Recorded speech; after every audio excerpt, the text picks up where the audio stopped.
available 24/7 to help solve issues. Call me 3 a.m. on a Sunday morning. I don't care. कौन है Elon Musk, या फिर ये कहें कि क्या है इलॉन मस्क? क्या सिर्फ 180 बिलियन यूएस डॉलर की प्रॉपर्टी के साथ दुनिया के सबसे रिच इंसान है इलॉन मस्क? या दुनिया में करोड़ों लोगों के इंस्पिरेशन और मोटिवेशन के बाप है इलॉन मस्क? या अर्थ के सबसे पावरफुल और self taught programmer and commercial rocket launcher बनाने वाले साइंटिस्ट हैं इलॉन मस्क? या पूरी दुनिया में electric self drive and future based car बनाने वाले इंजीनियर हैं इलॉन मस्क? क्या सस्टेनेबल सोलर एनर्जी से एक पूरी सिटी को बिल्ड करने वाला रेवोल्यूशन है इलॉन मस्क? क्या मार्स पे ह्यूमन कॉलोनी बेस बनाने वाले अपने ड्रीम प्रोजेक्ट पे काम करने वाला एक पैशनेट फ्यूचरिस्टिक इंसान है इलॉन मस्क? या दुनिया में लगभग 8 बड़े कंपनीज के सीईओ और मल्टी इन्वेस्टमेंट पोर्टफोलियो वाले कोई बिजनेसमैन है Elon Musk? In life, we've seen within this part of the world great people like Al-Khwarizmi, who invented algorithm. Globally, Newton, Albert Einstein, and Elon Musk. But I think this is one of the great questions in physics and philosophy. Where are the aliens? Maybe they're among us. I don't know. Some people think I'm an alien.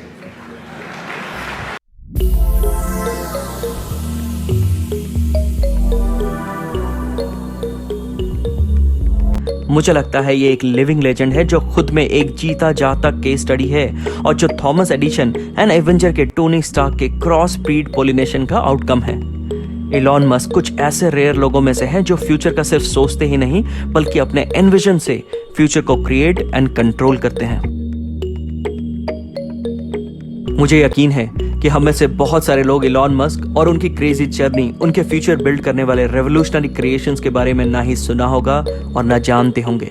इस video को and तक जरूर देखिएगा क्योंकि crazy discovery बहुत research और actual facts and data के साथ आपको जिस लिविंग लेजेंड और उनके इन्वेंशंस एंड लाइफ जर्नी दिखाने वाले हैं वो न केवल आपको इंस्पायर या मोटिवेट करेंगे बल्कि आपको यह भी यकीन हो जाएगा कि ऐसे रेयर लोग एक सदी या सेंचुरी में शायद एक ही बार जन्म लेते हैं। And we are lucky to see the era. बहुत लोगों का मानना है कि इलॉन एक सुपर ह्यूमन है जो सुपर जीनियस है। हम सब शायद Iron Man character Tony Stark को जानते हैं बट हम ये नहीं जानते कि वो कैरेक्टर इलॉन से इंस्पायर्ड है और इसलिए इलॉन को the real life Tony Stark भी बोला जाता है। इलॉन मस्क एक self motivated, far sighted, passionate, innovative, futuristic और बाउंड्री फ्री थिंकिंग वाले साउथ अफ्रीका में जन्मे कैनेडियन अमेरिकन बिजनेस मैग्नेट हैं। इनके वर्ल्ड क्लास कंपनीज के लिस्ट में Zip2, X.com, PayPal, SpaceX, Tesla, SolarCity, Hyperloop, open artificial intelligence, Neuralink and the Boring Company जैसे future building organization से। चलिए अब शुरू से शुरू करते हैं। बहुत छोटी उम्र में इलॉन के पेरेंट्स ने उनके ईयर्स का सर्जरी ये सोचकर करवाया कि वो उनकी आवाज़ नहीं सुनते, बट बाद में ये पता चला कि उनकी IQ एंड फोकस इतनी ज़्यादा है कि वो किसी ऑब्जेक्ट को रीड करने में डूबे रहते और किसी की आवाज़ पे ध्यान तक नहीं देते थे। बचपन से इन्हें पढ़ने का बहुत कीड़ा था और कहते हैं इनके पास फोटोजेनिक मेमोरी है जो एक बार कुछ देख ले वो इनके दिमाग में छप जाता है और इन्होंने 10 साल की एज में इतनी बुक्स पढ़ डाली जितनी एक ग्रेजुएट भी नहीं पढ़ता है। घर पे बैठे बैठे 12 साल की उम्र में उन्होंने एक गेम इन्वेंट कर डाला और $500 में एक ऑनलाइन कंपनी को सेल भी कर दिया और यहाँ से उनकी बिजनेस जर्नी और फ्यूचर क्रिएशन की विजन शुरू होती है। He always believed in one thing कि सबसे बड़ी प्रॉब्लम कोई प्रॉब्लम नहीं बल्कि उसकी सॉल्यूशनिंग है। Finding solution is the biggest problem. ये खुद एक चलते फिरते इंस्पिरेशन है जिनका यह भी मानना है कि फेलियर भी एक ऑप्शन है, आउटपुट नहीं। What a beautiful thought, failure is an option. चलिए फिर इलॉन और उसके बड़े भाई किम्बल ने मिलकर एक सॉफ्टवेयर कंपनी शुरू की इन 1995 जिसका नाम था Zip2। इनकी कंपनी को बहुत जल्दी फंडिंग भी मिल गई बट वो बहुत यंग थे एंड सारे बोर्ड ऑफ डायरेक्टर्स ने एक दिन इनको CEO पोस्ट से निकाल दिया। बाद में ये कंपनी कॉम्पैक्ट को बेच दी गई और वहां से इनको 7% इक्विटी मिले जो कि अराउंड $22 मिलियन था। उस टाइम के लिए ये बहुत बड़ा अमाउंट था एंड वो चाहते तो यंग एज में वो इसको लेकर मजे की जिंदगी बिता सकते थे बट नहीं।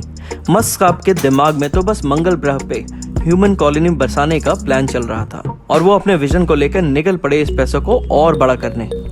अब इन्होंने X.com में इन्वेस्ट किया, जो कि बैंक ऑनलाइन ट्रांजैक्शन की कंपनी थी और आगे चल के कन्फिनिटी नाम की कंपनी से मर्ज हुई एंड फिर पेपैल का जन्म हुआ, जिससे आज पूरी दुनिया जानती है। अब यहाँ इलॉन सीईओ थे एंड पेपैल के सीटीओ से किसी मुद्दे पे इनकी बहस हो गई। उस वक्त बेचारे इलॉन की नई शादी हुई थी और वो अपने हनीमून पे गए ही थे कि बोर्ड ऑफ डायरेक्टर्स ने इनके पीछे इन्हें कंपनी से बाहर निकाल दिया। अब जब इलॉन बाहर आए तो इनकी वैल्यूएशन $165 मिलियन पहुंच गई थी। अब ये वहां भी नहीं रुके और उन्होंने अपने अल्टीमेट ड्रीम के लिए इनके पास काफी पैसे आ चुके थे, तो इन्होंने ठान लिया कि मंगल ग्रह पर तो कॉलोनी होनी ही चाहिए और बस निकल पड़े वहां जीवन बसाने। सबसे पहले ये रशिया गए और वहां साइंटिस्ट से कहा कि उन्हें एक ऐसे रॉकेट चाहिए जिससे कि वो मार्स पे जाए और वहां से वापस आ जाए, पर इनके प्रपोजल्स और इनके वैल्यूएशंस को रिजेक्ट कर दिया गया एंड फिर बेचारे मस्त साहब वापस आ गए। बट रास्ते भर उनका दिमाग चलता रहा कि मार्स पे लिव इन कॉलोनी तो बना कर ही रहूंगा। उन्होंने सोचा जैसे हेनरी फोर्ड ने फर्स्ट टाइम कार्स को कमर्शियलाइज किया था आम लोगों के लिए, तो क्या वो भी रॉकेट को आम आदमी के लिए क्यों नहीं बना सकते। और फिर उन्होंने डिसाइड किया कि क्यों ना वो खुद ही एक रॉकेट बनाने की कंपनी शुरू करे। बस फिर आते ही बुक्स पढ़ने पे लग गए। 20-20 घंटे लगे पड़े रहे किताबों को पढ़ने में और तब जाके इन्होंने स्पेसएक्स कंपनी की फाउंडेशन की। इन्होंने कभी रॉकेट साइंस की पढ़ाई नहीं की, बस बुक पढ़ने का जो कीड़ा एंड पैशन था उसे पढ़कर ही साइंटिस्ट बन गए और अर्थ के फ्यूचर बिल्ड करने का ठान लिया। इन्होंने लाइफ में हमेशा एक unexpectable and unrealistic target and goals पे काम किया है, बिकॉज इनका यह सोचना है कि वर्ल्ड में अभी बहुत क्रिएशंस बाकी हैं और हम बहुत स्लो पेस पे हैं। ये बोलते हैं जब मैं मॉर्निंग में सोकर उठूं और कोई प्रॉब्लम ना हो सॉल्व करने के लिए तो वो दिन अच्छा नहीं जाता। अब इनका यह सोचना कि आज की डेट पे रॉकेट जो बनाते हैं उसे रीयूज नहीं किया जा सकता, तो क्यों ना एक रीयूजेबल रॉकेट बनाया जाए जो सस्ती हो एंड आम जनता एक फ्लाइट की तरह उसमें ट्रैवल कर पाए। जस्ट इमेजिन करो, एक आदमी जिसने रॉकेट साइंस की पढ़ाई नहीं की हो और बस digital media and self teaching से एक रीयूजेबल रॉकेट बनाने के लिए निकल पड़ता है।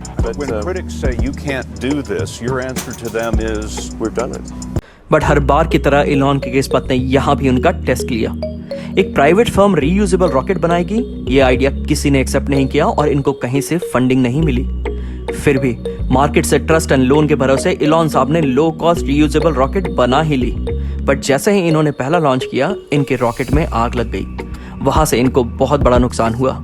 इन्होंने दूसरी बार फिर ट्राई किया और इनका रॉकेट स्पेस पे नहीं पहुंचा एंड ऑफ रूट हो गया।